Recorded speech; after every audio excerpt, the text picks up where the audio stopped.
Hello everyone, welcome to another Mafia Godfathers video. In this video I'd like to show you guys a little bit about the weapons that are in this game. So we're going to go to multiplayer here and scroll over to weapons, and as you see I've unlocked a couple new things. So as always, you have to reach rank 4 to be able to edit your loadouts. They call them loadouts on this Call of Duty instead of classes. So we'll go into edit loadouts, and we'll just pick a random slot here. This is my custom loadout one for now. But we're going to scroll through and go through all of the weapons here and see what they all look like and whatnot. So start here, and we'll go through the assault rifles first. So first we have the Kilo 141, a fully automatic assault rifle with an ergonomic design that improves handling and a steady fire rate helps stay on target. And you can see the stats down below, pretty even across the board there. I have used this gun for the first few ranks on this game so far, and it is pretty accurate. I managed to do pretty well with it. I actually just ended up getting about 28 kills, I think, on domination with it, so it's pretty good. Then we have the FAL, which has been on several past Call of Duty games. And it says semi-automatic battle rifle with a high rate of fire for faster follow-up shots. So see that compared to the Kilo 141, it has a better accuracy and damage rating and a better range rating, but suffers from control, mobility, and fire rate downgrades. But still, pretty powerful weapon there. And then we have the M4A1, and I just unlocked this. I believe you have to reach rank 7 or 8 to unlock this. I want to say it's 8. So this another weapon has been on several past Call of Duties and has always been reliable on the past Call of Duties. A lot of gamers use them.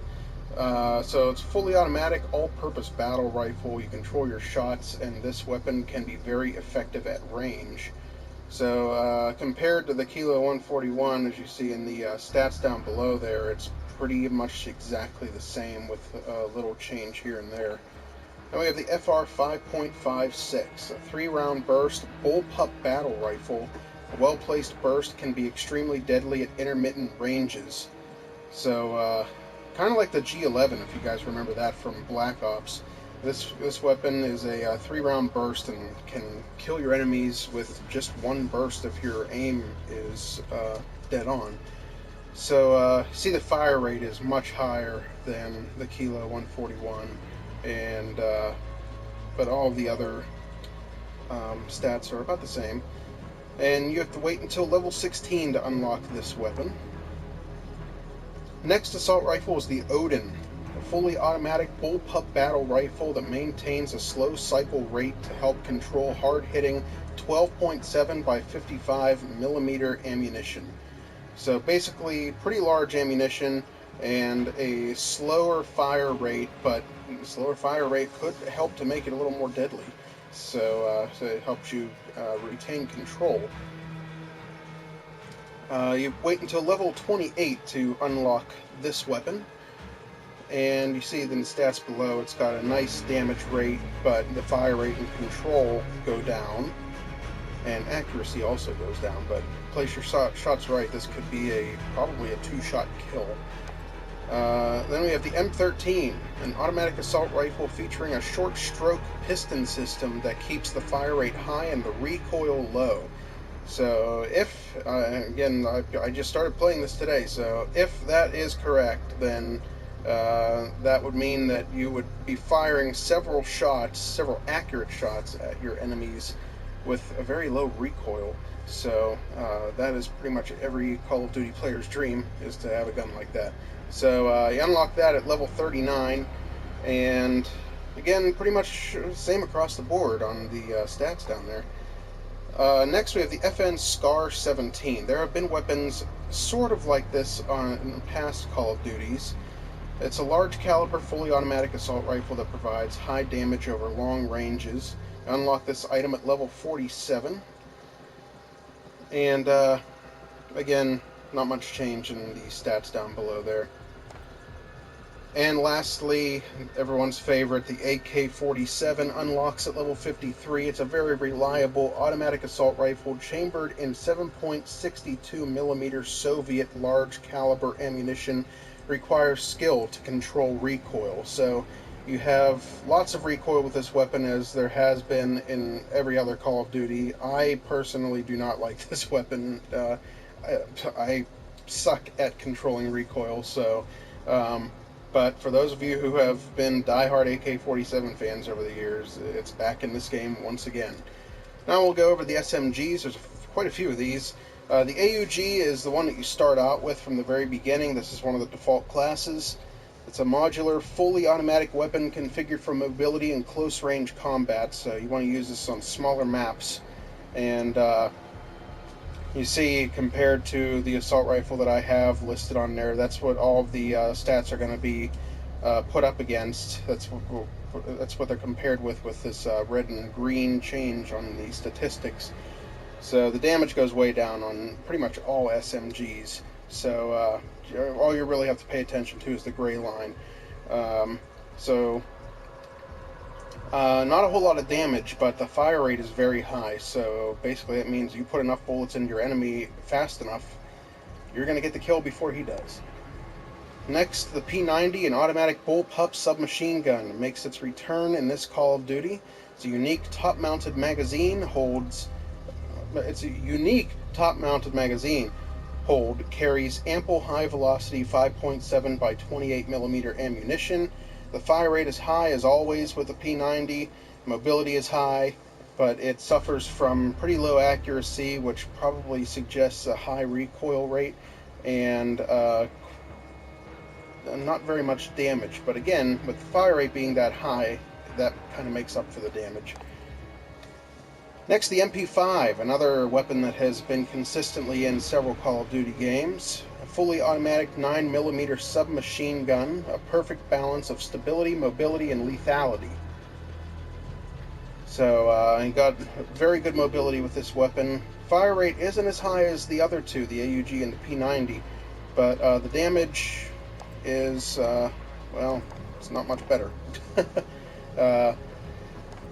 But gain mobility and control with this, which is good. Next, the Uzi. A fully automatic open bolt submachine gun, simple, steady, and effective. You unlock this at level 34.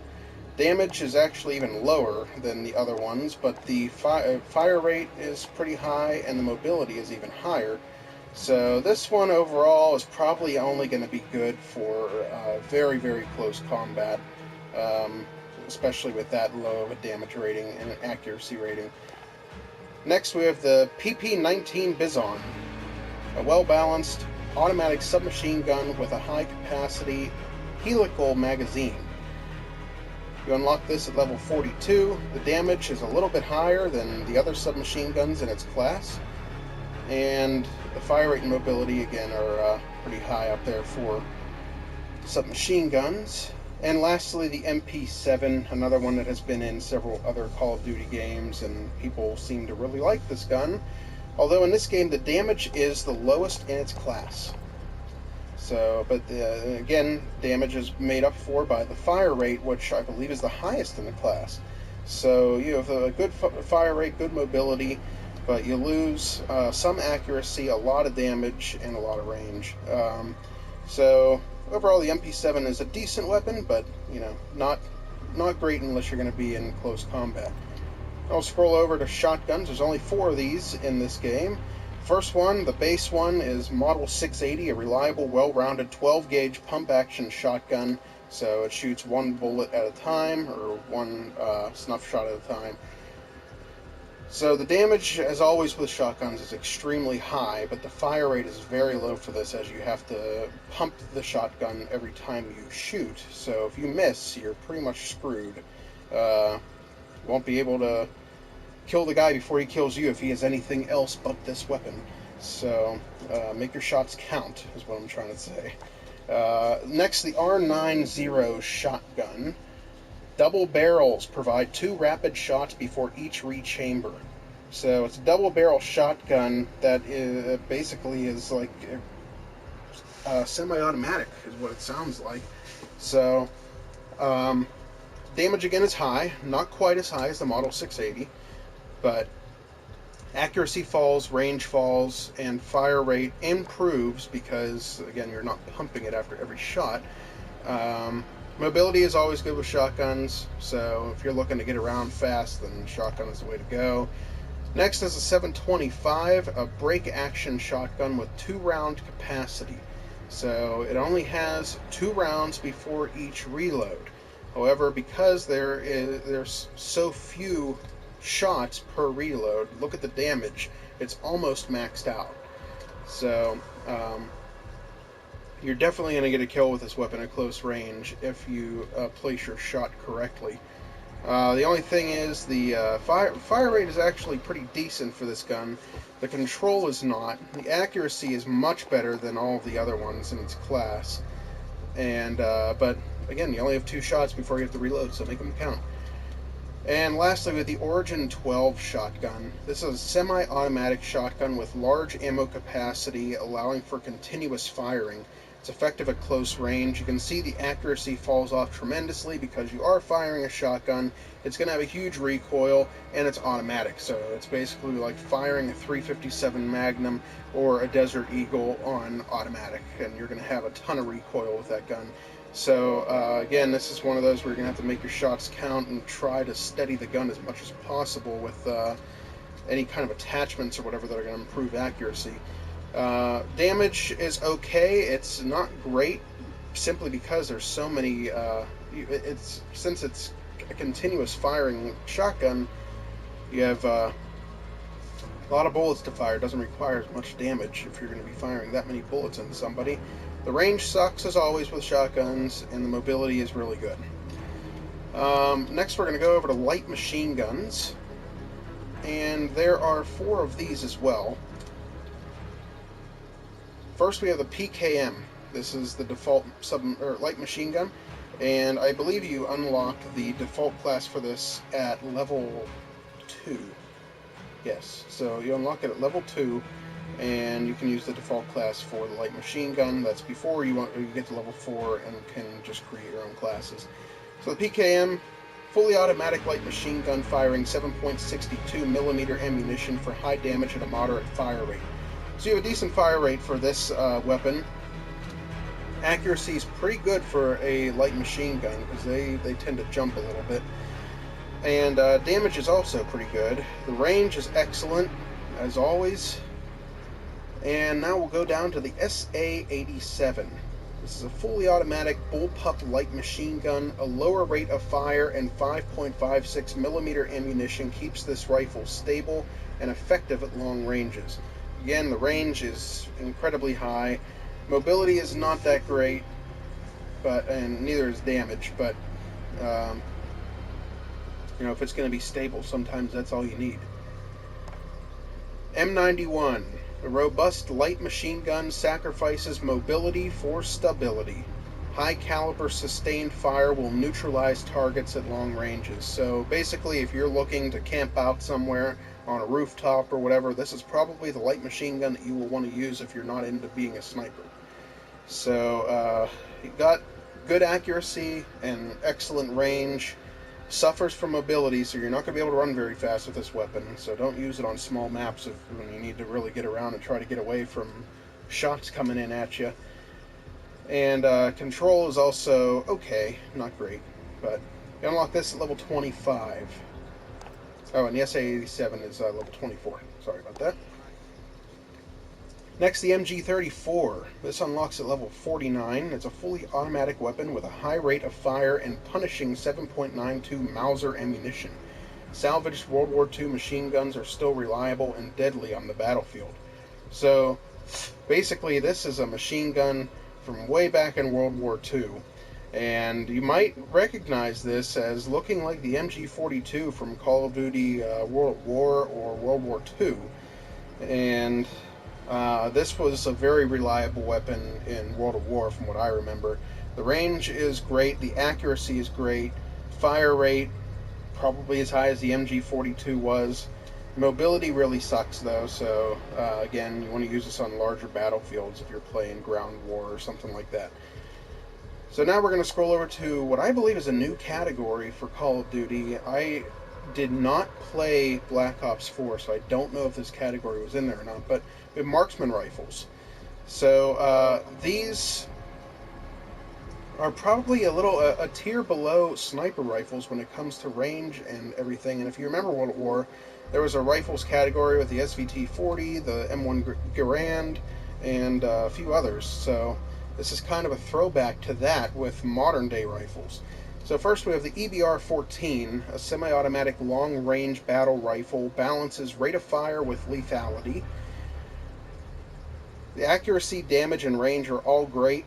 The fire rate is not so great, but when you have damage and accuracy like that, sometimes you don't need the fire rate.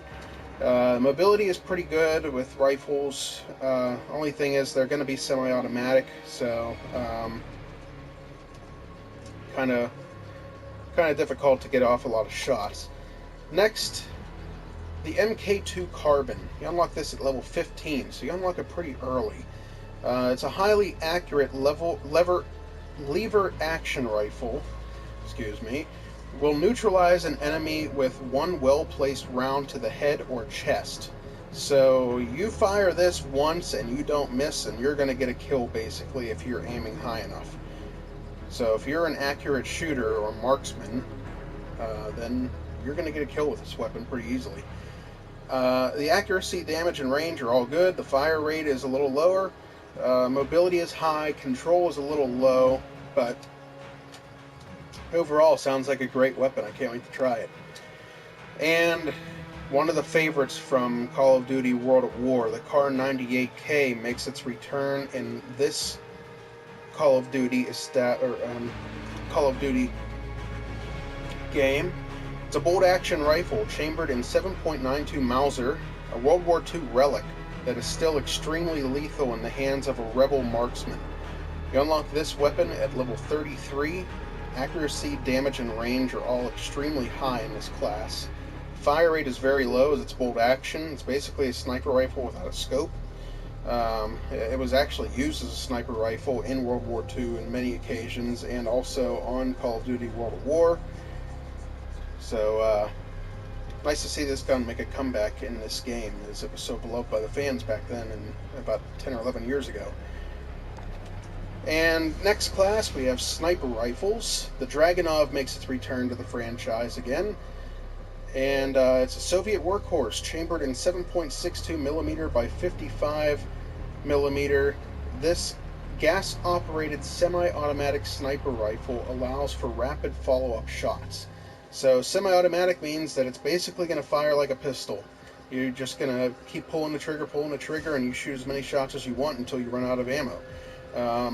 Or you have to reload, in other words. So this is the base sniper rifle in this game, so you have this right from the get-go. It unlocks, the base class for it unlocks at level 3, and then at level 4 you create your own class with it. Accuracy, damage, and range are all very high. Fire rate is pretty low, surprisingly, for this gun. It's usually pretty high. Mobility is also low. Control is, it's around where most sniper rifles are. So, if you're into running around as a sniper, this might be the gun for you. Next we have the HDR, an anti-material bolt-action sniper rifle chambered in 12.7 by 108mm ammunition. And if you're not sure what that means the ammunition is gigantic. The 745 GR bullets have a lower muzzle velocity but are devastating at very long ranges. The item unlocks at level 11, so you don't have to wait very long to get this one. Just play a few rounds and you're going to have this gun. And I want you to take a look at the range and accuracy on this. Range is completely maxed out, so if you're playing on large maps or you enjoy sniping from rooftops or whatnot, which, by the way, you can do a lot of that in this game, especially on ground war. You can get up pretty high on some of the rooftops and shoot from there. So if you're into that kind of stuff, this might be the weapon for you. Fire rate is extremely low as it is bolt action, so you basically get one shot before you have to cock the gun again. Then mobility is also low. Control is, again, about where sniper rifles usually are. Last sniper rifle is the AX-50, a hard-hitting bolt-action sniper rifle with 50 caliber BMG ammunition. Its tungsten sabot tipped bullets are fast and powerful but require precise shots over long distance. This item unlocks at level 37, and take a look at the damage. It's almost maxed out. So basically one shot, one kill almost anywhere on the body. And range and accuracy are close to being maxed out as well. Fire rate and mobility are very low, so you're going to want to be stationed somewhere with this kind of gun. Unless you're into quick scoping, then, you know, bolt action sniper rifles are fun to quick scope with. And lastly, we have Melee. The Riot Shield makes its return in this. Excuse that, one of my friends just logged in. So you have the Riot Shield making its return to the franchise in this game. A ballistic proof and explosive resistant shield with increased melee damage. So this is typically used as, if you equip the perk Overkill, which we'll get to in a second, this is usually used as a secondary weapon, and so you can switch to it while you're getting shot at. This unlocks at level 22.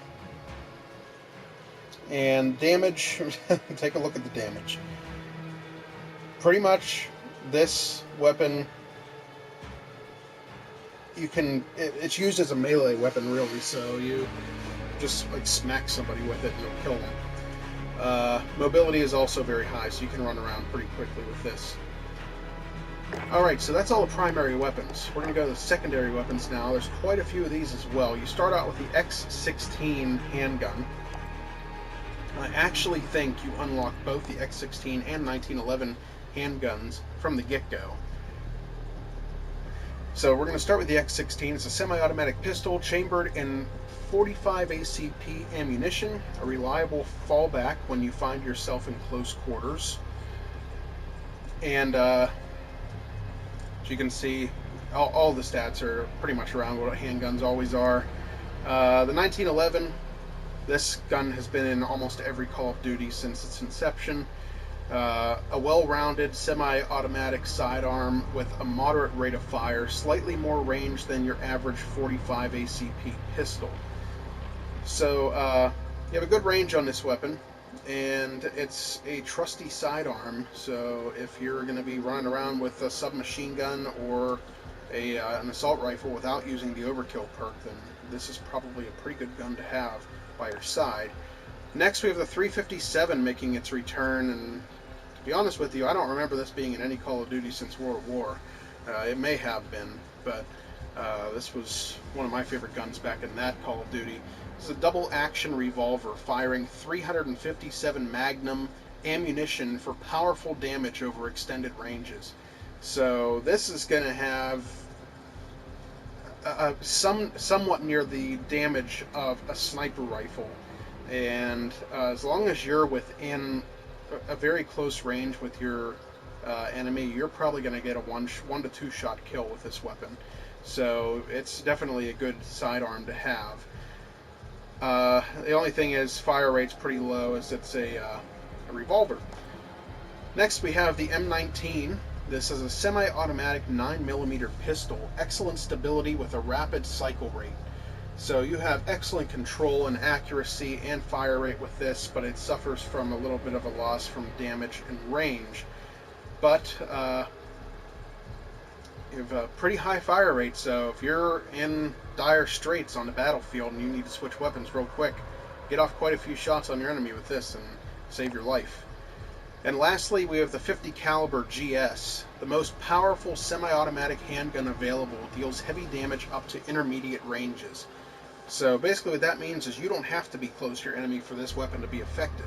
So let's say you're a sniper rifle or a marksman class or something like that, and you run out of ammo and you need to switch to a handgun to hit somebody from a pretty far range. Here's your handgun. The damage is high, the range is very high for a handgun. The only thing that you suffer from is control. I'm sure there's a huge recoil on this gun. It's almost like a Desert Eagle. So, next we have the launchers. The Pila is automatically unlocked from the very beginning. And this is a portable infrared surface-to-air missile with a free fire option. its self-propelled missiles have a higher speed and moderate explosive yield. So the accuracy for this is pretty high, the damage is maxed out, the range is maxed out and then some. Fire rate really sucks though, but there is a perk on here that allows you to reload these faster, which we'll get to, and mobility and control are also pretty sucky. So basically you're going to have to be stationed somewhere to use this gun, and or use this launcher I should say. And if you're taking out helicopters, or if you're just having fun on a battlefield and shooting the crap out of somebody that just happens to be standing there. Next we have the Strela P, an 84mm recoilless rifle lobs an explosive projectile at a very high velocity. The unguided armor-piercing round has a low explosive yield, but is devastating against vehicles on contact. And spoiler alert, if you didn't know, there are vehicles in this game, and from what I remember, I don't remember there being vehicles on a Call of Duty since World of War, which was the original World War II game from the Call of Duty franchise back in 2008. So it's been 11 years since we've had vehicles in a Call of Duty game that we could control and drive ourselves. So there are tanks, there are helicopters, stuff like that you can drive. It's really cool. So with this weapon, the accuracy pretty high, damage is even higher than the Pila, and the range is maxed out and then some as usual. Fire rate, mobility, and control are all low. They're all going to be low on launchers. So this sounds like it would be great to have as a backup weapon on the battlefield, especially if you're playing domination or something and need to fire a projectile at a one of the 3 bases. You might get a double, triple kill out of it if you do that. And again, if you're playing ground war and you have the vehicles coming after you, then you can take it out with this. Next is the Joker. Fire and forget lock-on portable missile launcher with a large explosive yield. Infrared guided missiles take a top attack trajectory, ensuing destruction of heavily armored vehicles. So if this looks familiar to you, it should if you've played Call of Duty before, because this is basically a javelin.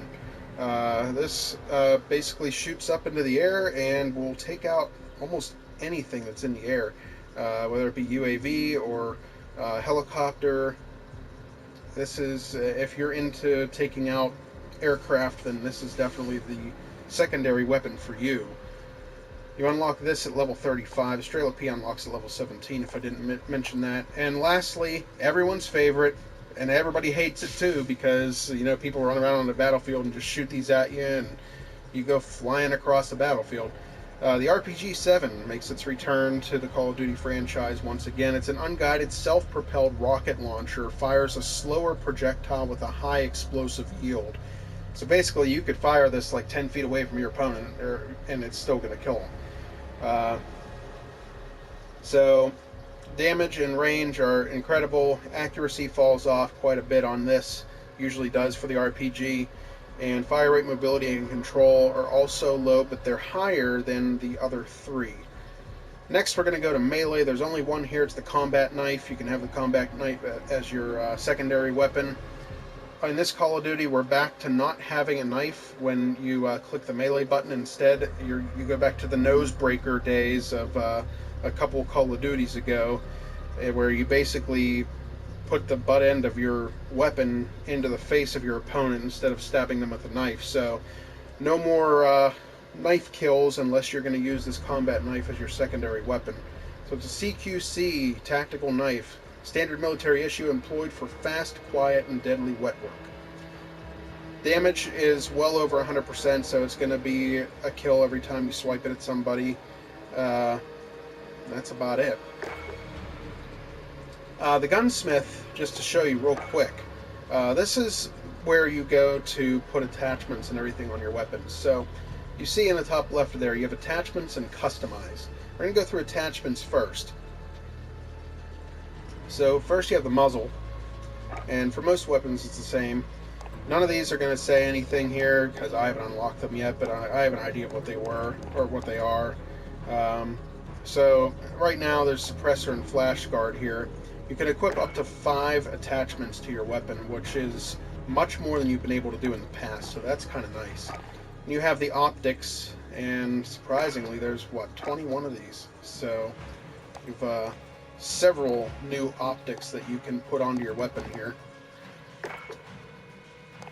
can change the stock too. So all these are going to increase your accuracy, damage, range, fire rate, mobility, control, all the stats for the weapons. So basically make it your own, do whatever you're comfortable with. Here you have FMJ, heavy hitter, recon, all this stuff. And you can put, like I said, 5. I think there's 7 different categories on here. Yeah, that you can change things. So you can equip 5 of them. It's pretty nice. Ammunition and underbarrel. Right now I have the Commando foregrip on there to increase accuracy. And then scroll over to L1 or R1, or if you're on the Xbox, then it's something different. I'm sorry, I don't know what it is. You can customize the camouflage. There are several different ones, and they put them by category in here instead of just listing them all. So you have several different spray paint ones, several different woodland ones, things like that. And you upgrade the weapon over time, and you can equip those to your weapon. And reticle, I don't have any unlocked yet, but that's if you have red dot sight or something on there, then you can change your reticle. You can have a charm on your weapon, and you can have stickers too. So you can really customize it a lot more than you used to be able to. Next up, your perks. 3 perks as always. And first we have double time. This is unlocked from the very get-go. This is double the duration of tactical sprint. You increase crouch movement speed by 30%. Next you have EOD. Take reduced damage from non-kill streak explosives and fire. So basically grenades and Molotov cocktails and stuff. Hack enemy claymores, proximity mines, C4, and trophy systems. So basically you can hack them and make them go against the enemy, which is kind of cool. And you have overkill, which has been on every Call of Duty from what I remember. You can carry 2 primary weapons with that instead of having a secondary weapon such as a handgun or launcher. Then you have Scavenger, resupply ammo from dead players. You unlock this at level 18. Overkill unlocks at level 8, by the way. Cold-blooded, undetectable by AI targeting system and thermal optics. Does not trigger high alert warning. So you unlock that at level 29. And then you have Quick Fix. Killing players, capturing objectives, and holding objectives will increase your health regeneration rate. Since it's going to help you live longer, of course you have to wait until level 42 to unlock that item. Next we have perk number 2. Excuse me. Take a little drink here and get back to it. Okay, so first we have restock. You recharge equipment over 30 seconds. Basically that means if you throw a grenade and you're out of grenades, 30 seconds later you're going to have another grenade. So it just replenishes your equipment every 30 seconds. Next we have Hardline. Your kill streaks cost 1 less kill. I have this because I absolutely suck at kill-death ratio, so I usually get a lot of kills, but I also die just about as much. So my KD is usually around 1 or 1.5, and it never goes higher than that. So, but your kill streaks cost 1 less kill with this, so if you're trying to get a kill streak where you need to have 5 kills to get it, then you only need 4. Next we have High Alert. Your vision pulses when enemies outside of your view see you. And it will alert you if you have been spotted by somebody using High Alert. You'll see it flash across your screen. You unlock this at level 11. Next is Ghost. You're undetectable by UAVs, radar drones, and heartbeat sensors, and immune to snapshot grenades. You unlock this at level 24. Next you have Kill Chain. Kill streak kills count towards your next kill streaks. It only applies to kill streaks earned in this life. So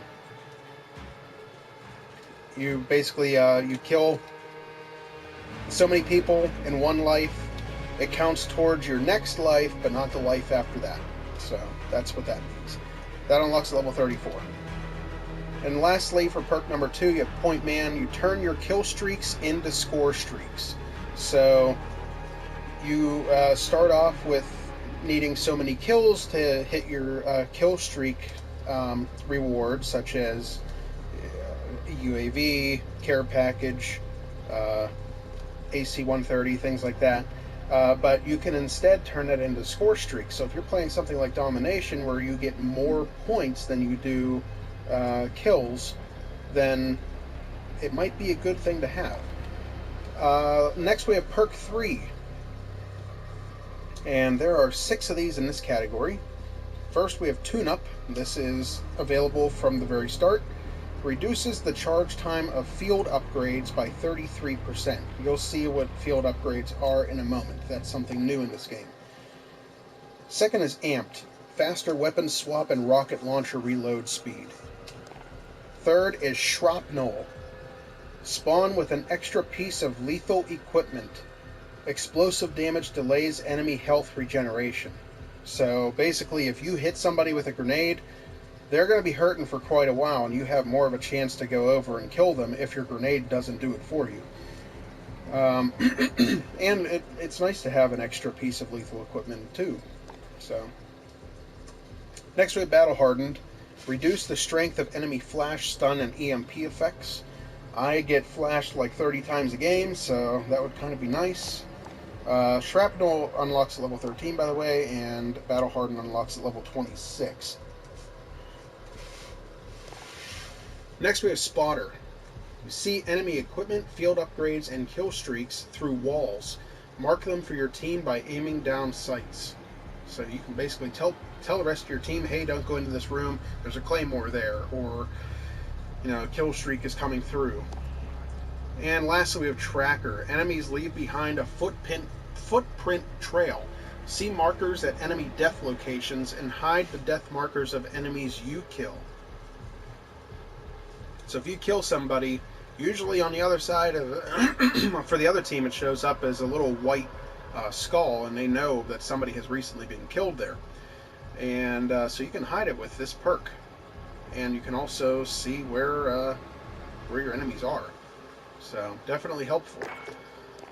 Now we'll go on to Lethal. There are a ton of these, more than there have been in the last few Call of Duties. First we have the Claymore. You start out with this and the frag grenade automatically.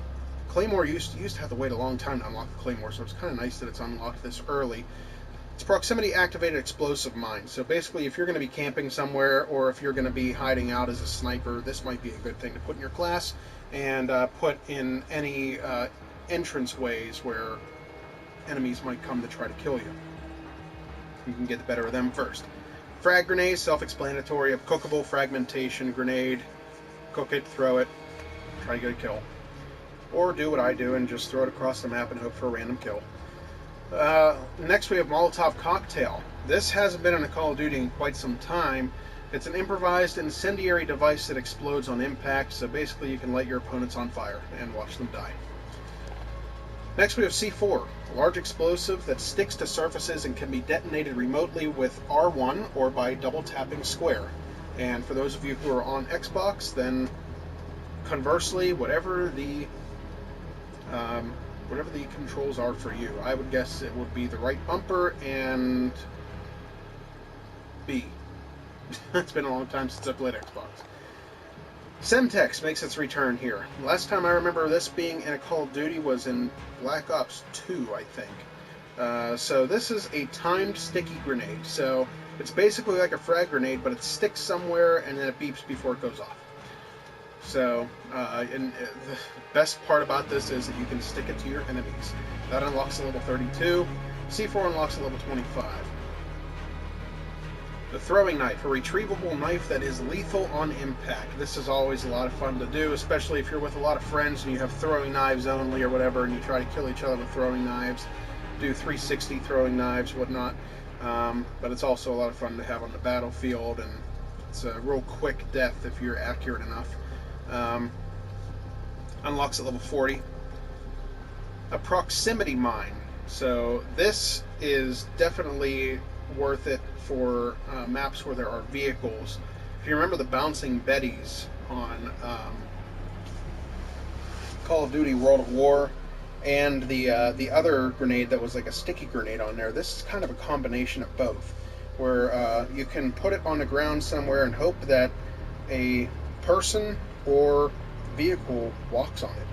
So it's a pressure-triggered explosive that deals heavy damage to vehicles.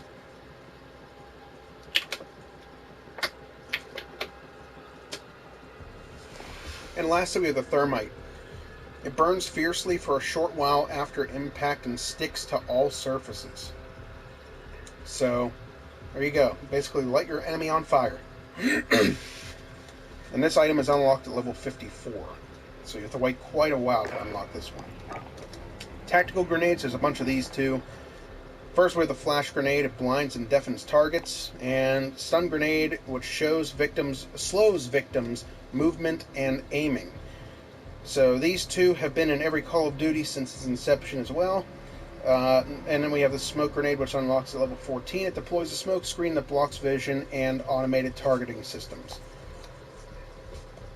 Then we have the snapshot grenade, which is something new. It provides a momentary glimpse of enemies within the blast radius. So you can basically throw it somewhere and see where enemies are before you head into a building or whatever. Heartbeat sensor. Last time I remember this was Modern Warfare 3 or Modern Warfare 2. This is a tablet that displays rough information about nearby enemies, so it basically pings when an enemy is nearby and shows you their general location, and you have to go find them and hopefully not die. Then we have the gas grenade. This is another one that hasn't been around for a while, but I walked into one when I was playing a little bit earlier, and it wasn't fun. It explodes on impact with the ground, releasing a lingering cloud of tear gas that causes slowed movement, blurred vision, and coughing. And yes, they do cough just like they used to on World at War. Next we have the Stim, a military stimulant that cauterizes combat wounds and refreshes tactical sprint. So if you are hurt, you can put this down, stand near it, and it'll heal you and get your tactical sprint back up to what it should be. This unlocks at level 47. Gas grenade, I apologize, I keep missing these, unlocks at level 38. And lastly, we have the decoy grenade. This was fun back in Black Ops, but it quickly died off because it was too easy to pinpoint what it was. Counter intel grenade that simulates fake gunfire. So you throw this and it basically fires off bullets in all directions. Doesn't actually fire bullets. It's more like blanks. And radar signatures confuse the enemy. So when this fires, it lights up on the radar as a red blip, as an enemy would. But if you're close enough, you can always tell that it's a decoy. So that is all of the weapons on Call of Duty Modern Warfare, the 2019 edition, because they've had Modern Warfare before. But I hope you guys enjoyed the video. If you did, please don't forget to subscribe to us. We're trying to get up to 1,000 subscribers, and we hope you'll help us do that. Please give the video a like, subscribe to our channel, and you can follow us on Facebook and Twitter at The Mafia Godfathers. We hope you enjoyed the video. Thanks for watching. Hope this is helpful. Have a good one.